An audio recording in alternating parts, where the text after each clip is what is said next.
Ram Charan game changer movie చూడడం అయితే complete అయిపోయింది. సినిమా ఎలా ఉంది, హిట్టా ఫ్లాపా? రామ్ చరణ్ కి RRR మూవీ తర్వాత ఇంకో పాన్ ఇండియా హిట్ వచ్చిందా, లేకపోతే రాజమౌళి సెంటిమెంట్ కంటిన్యూ అయిందా?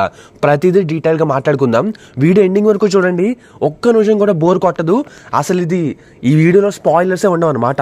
కంప్లీట్ డీటెయిల్ రివ్యూ చెప్తాను. ఒక్క చిన్న ట్విస్ట్ కానీ స్పాయిలర్ కానీ ఏమీ చెప్పను. ఇంకా ఓపెన్ చేస్తే గేమ్ చేంజర్ మూవీ గురించి నేను ఒక్క మొక్కలో చెప్పను, కానీ స్టార్టింగ్ నుంచి చెప్పుకుంటూ వస్తా. సినిమా స్టార్ట్ అవ్వడం ఇంట్రెస్టింగ్గా స్టార్ట్ అవుతుంది. రామ్ చరణ్ ఎంట్రీ సీను, ఆ తర్వాత థీమ్ని ఎస్టాబ్లిష్ చేయడం ఓకే. ఆ తర్వాత నుంచి మనకి కాలేజీలో లవ్ స్టోరీ బ్యాక్ డ్రాప్, అలాగే కామెడీ చిరాకు తెప్పిస్తాయి. ఓపెన్గా చెప్తున్నాను కదా, అది ఏంట్రా ఇది, మనం చూస్తుంది పాన్ ఇండియా సినిమానా లేకపోతే ఒక నార్మల్ రొటీన్ రొట్ట కమర్షియల్ సినిమా చూస్తున్నామా? నాకే డౌట్ వచ్చింది.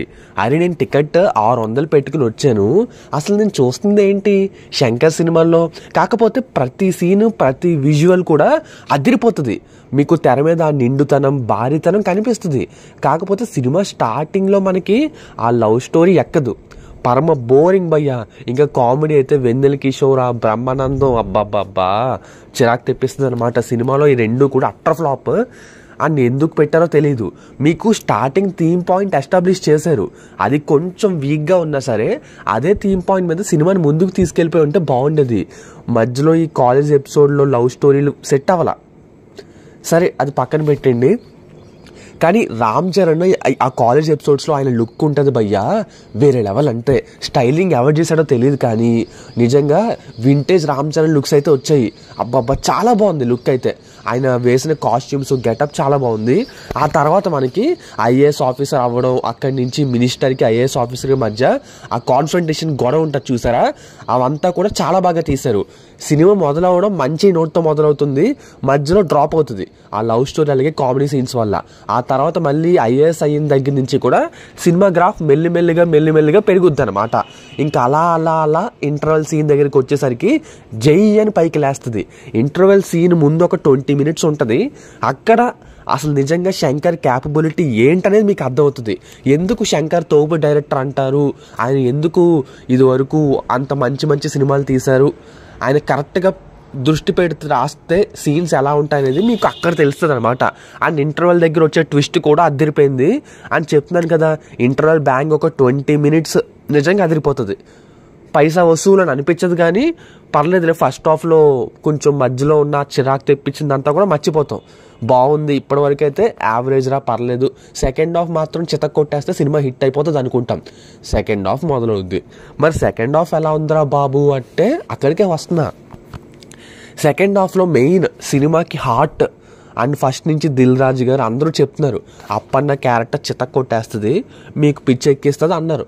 నిజంగా అలాగే ఉంది. అప్పన్న క్యారెక్టర్ ఫ్లాష్ బ్యాక్ మొదలవుతుంది సెకండ్ హాఫ్లో. ఒక 20 minutes ఉంటుంది అనుకుంటా. 20 minutes మనం రామ్ చరణ్ అప్పన్న క్యారెక్టర్లో చూస్తాం. ఫస్ట్ ఆఫ్ ఆల్ ఈ అప్పన్న క్యారెక్టర్ నాకు ఎలా అనిపించిందంటే, రంగస్థలంలో మీకు రామ్ చరణ్ చిట్టిబాబు ఉంటాడు కదా, అలాగే అనిపించింది.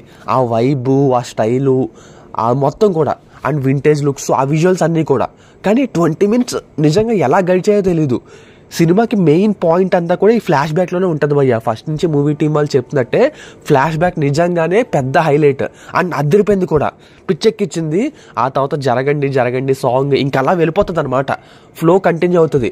సర్లే ఇంటర్వెల్ దగ్గర నుంచి మొదలైన ఆ హై కంటిన్యూ అవుతుంది, బాగానే ఉందిరా అనుకుంటాం. ఆ తర్వాత మళ్ళీ మనకి ఐఏఎస్ క్యారెక్టరు ఈ రొటీన్ అంటే మన ప్రజెంట్ జనరేషన్లోకి అయితే స్టోరీ షిఫ్ట్ అవుతుంది. అక్కడి నుంచి మళ్ళీ మామూలే భయ్య.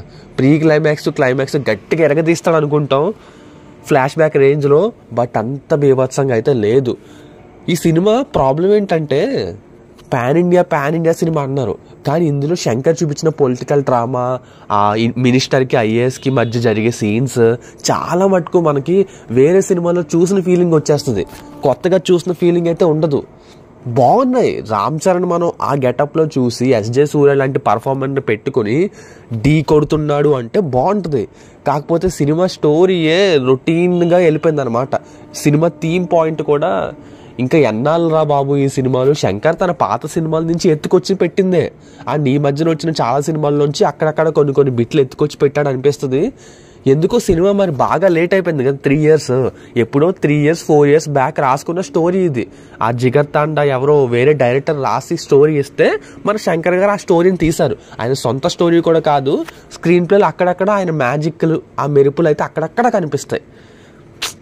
కొంచెం మరి ఎంత చెప్తుందో భయ్యా సినిమాలో ప్లస్ పాయింట్స్ చెప్పంటే, నిజంగా తమన్ ఎరగదీశాడు భయ్యా. సినిమా ఫస్ట్ హాఫ్లోని సెకండ్ హాఫ్లోని ఎక్కడెక్కడ సినిమా పడుతుందో, ఈ సీన్లో అబ్బాయి డెప్త్ లేదు, బోర్ కొడుతుంది అనిపించిందో, ఏమీ లేని సీన్లో కూడా మంచి ఇంటెన్సిటీ తెప్పించాడు తన బీజిఎం తోటి. అలా అని చెప్పి తన బీజిఎం ఈ బాలయ్య సినిమాల్లోనూ లేకపోతే వేరే సినిమాల్లో ఉండేలాగా లౌడ్గా లేదు, కొత్తగా ట్రై చేశాడు. చాలా చోట్ల మోస్ట్ ఆఫ్ ద పార్ట్స్ 90% మూవీలో నిజంగా తమన్ బీజిఎం వర్కౌట్ అయ్యింది. నిజంగా తమన్ నేను అంత అనుకోలేదు, బట్ బీజం చాలా బాగా ఇచ్చాడు భయ్య. అండ్ కొత్త రకమైన సౌండింగ్ అయితే వింటారు మీరు అక్కడక్కడ, మీకు బాగా నచ్చుతుంది. ఆ బీజిఎం ఆ రికార్డింగ్ అదిరిపోయింది. నేను ఇంత చెప్తున్నట్టే మీరు ఆలోచించండి. అండ్ సాంగ్స్ ఫస్ట్ హాఫ్లో దోప్ సాంగ్ వస్తుంది. మనం శంకర్ గారు ఆ టెక్నికాలిటీని యూజ్ చేసుకున్న తీరికి అబ్బురు పడతాం అనమాట. ఆ దోప్ సాంగ్ సినిమాకి one of the best plus point. అది ఖచ్చితంగా బిగ్ స్క్రీన్ మీద చూడాలి. ఆ విజువల్గా దానికి ఆ టెక్నికాలిటీని మిక్స్ చేసి, ఆ స్టెప్ని ఆ విఎఫ్ఎక్స్ని మిక్స్ చేసి ఒక రకంగా పెట్టాడు, అదిరిపోయింది.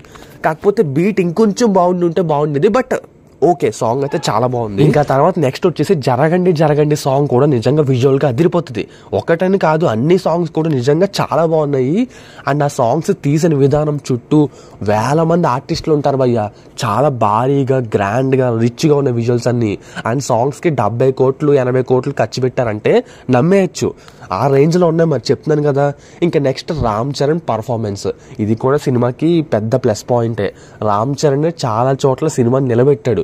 ఇది శంకర్ సినిమా అని చెప్పే కంటే కూడా రామ్ చరణే తన భుజాల మీద తీసుకెళ్ళాడు సినిమాని. అయితే ఈ సినిమా కనీసం యావరేజ్ సినిమాగా నిలబడింది అంటే అది రామ్ చరణ్ గారి పర్ఫార్మెన్స్ వల్లే. చెప్తున్నాను కదా, చాలా చోట్ల అదరగొట్టాడు. First of all Appanna character కోసం అయితే ఆల్మోస్ట్ ప్రాణం పెట్టేశాడు. అండ్ చిట్టిబాబు క్యారెక్టర్ మనకి ఎలా అయితే గుర్తుండిపోతుందో అప్పన్న క్యారెక్టర్ కూడా అలాగే గుర్తుండిపోతుంది భయ్య. తన కెరియర్ బెస్ట్ పర్ఫార్మెన్స్ అయితే ఇచ్చాడు ఆ క్యారెక్టర్లో. మిగిలిన ఐఏఎస్ ఆఫీసర్ క్యారెక్టర్ ఇదంతా కూడా ఆయన లాంటి పర్ఫార్మర్కి జస్ట్ ఇది పెద్ద అంత విషయం అయితే కాదు, అలా చేసుకుంటూ వెళ్ళిపోయాడు. అండ్ సినిమా స్టోరీలో డెప్త్ లేకపోవడం వల్ల రామ్ చరణ్ ఐఏఎస్ క్యారెక్టర్ పర్ఫార్మెన్స్లో అంత ఇంటెన్సిటీ అనిపించదు. ఆ ఫైట్లు అది ఇది కొన్ని చోట్ల లాజిక్ మిస్ అయినట్టు ఉంటుంది. But Ram Charan is the main asset of this film. చెప్తున్నాను కదా, బిగ్గెస్ట్ ప్లస్ పాయింట్. ఆయన పర్ఫార్మెన్స్ అయినా, ఆయన స్టార్డమ్ అయినా, ఆయన చరిష్మా అయినా మొత్తానికి నిలబెట్టాడు. సాంగ్స్లో డ్యాన్సులు వేయడమైనా, మీకు డైలాగులు చెప్పడమైనా, ఇంకా పర్ఫార్మెన్స్ పరంగానైనా. ఇంకా నెక్స్ట్ కియారా అద్వానీ, ఎస్జే సూర్య, మనకి ఎస్జే సూర్య వాళ్ళ నాన్నగారు శ్రీకాంత్ క్యారెక్టర్, ఈ మూడు కూడా నాకు అంత అనిపించలేదు. అండ్ స్టార్టింగ్లో కియారా అద్వానీ నా లవ్ స్టోరీకి పెట్టుకున్నారేమో, బట్ సెట్ అవ్వలేదు భయ్య. ఎస్జే సూర్య ఏదేదో బిల్డప్ ఇచ్చాడు కానీ ఆయనకి మరీ అంటే నాకు నాని సరిపోదా సినిమాలో ఉన్న క్యారెక్టర్ అంత బేవత్సం అయితే అనిపించలేదు. మీకు అర్థమవుతుంది కదా. ఓకే పర్లేదులే అనిపించింది. ఇంకా సినిమాలో నెగిటివ్ పాయింట్స్ అయితే చెప్తున్నాను కదా. శంకర్ గారు ఆయన సాంగ్స్ బాగా తీశారు, ప్రతి సీను విజువల్గా రిచ్గా ఉండేలా చూసుకున్నారు. కానీ స్టోరీ జస్ట్ యావరేజ్గా మాత్రం ఉందని గుర్తించలేకపోయారు. అదే స్టోరీని యాస్టీస్ ప్లెయిన్గా తీసుకెళ్ళిపోయారు. ఎటువంటి హై మూమెంట్స్ అయితే లేవు. ఇంటర్వెల్ దగ్గర అక్కడక్కడ కొన్ని మూమెంట్స్ ఉంటాయి అంతే, మిగిలిందంతా కూడా నార్మల్ రొటీన్ వేలు వెళ్ళిపోయింది. నాకైతే 600 బొక్కే అనిపించింది. ఇలాంటి నార్మల్ రొటీన్ కమర్షియల్ సినిమాకి 600 పెట్టి బెనిఫిట్ షోకి వెళ్ళడం అనేది వేస్ట్, వర్త్ అనిపించలేదు నాకైతే. ఇప్పుడు పుష్ప 2లో జాతర ఎపిసోడు లేకపోతే ఇంకోటి ఉంటుంది, ఆ 2 ఎపిసోడ్లు చూస్తే చాలు మనం అంత 800 1200 పెట్టి వెళ్ళినా వర్త్ అనిపించింది. ఇక్కడ అలాంటిది అంత బీభత్సం తెప్పించింది, అంత గూజ్బం తెప్పించింది అయితే లేదని చెప్తున్నాను. మీకు అర్థమవుతుంది కదా. ఇంకెంతకు మించి ఏం చెప్పను. సినిమా అయితే హిట్టు కాదు, ఫ్లాప్ కాదు, జస్ట్ యావరేజ్ బొమ్మ భయ్య. Normal routine commercial political drama అని చెప్పచ్చు. రామ్ చరణ్ మాత్రమే ఈ సినిమాని కాపాడాలి, ఇంకా వేరే ఎవ్వరూ కష్టమే. రామ్ చరణ్ భుజాల మీద సినిమాని తీసుకువెళ్ళాలి. సో బ్రేక్ ఏమైనా అవ్వడం కూడా నాకు తెలిసి కష్టమే అనిపిస్తుంది. మరి దీనిపై మీరేమంటారు కింద కామెంట్ రాయండి. నేను కావాలని నెగిటివ్ చేయట్లేదు, సినిమా చూస్తే మీకే అర్థమవుతుంది. సినిమాకి నా రేటింగ్ వచ్చేసి 2.75. నేను కూడా రొటీన్ రేటింగే ఇస్తున్నా, ఎందుకంటే ఇది రొటీన్ సినిమాయే కాబట్టి. పాన్ ఇండియా సినిమాలు అయితే అనిపించలేదు భయ్య. ఆ రేంజ్ ఊపు వైబ్ అయితే నాకు రాలేదు. మీకు అర్థమవుతుంది కదా. సో ఆగి టికెట్ రేట్లు తగ్గాక వెళ్తే మీకే మంచిది, లేదు అంటే మీ ఇష్టం.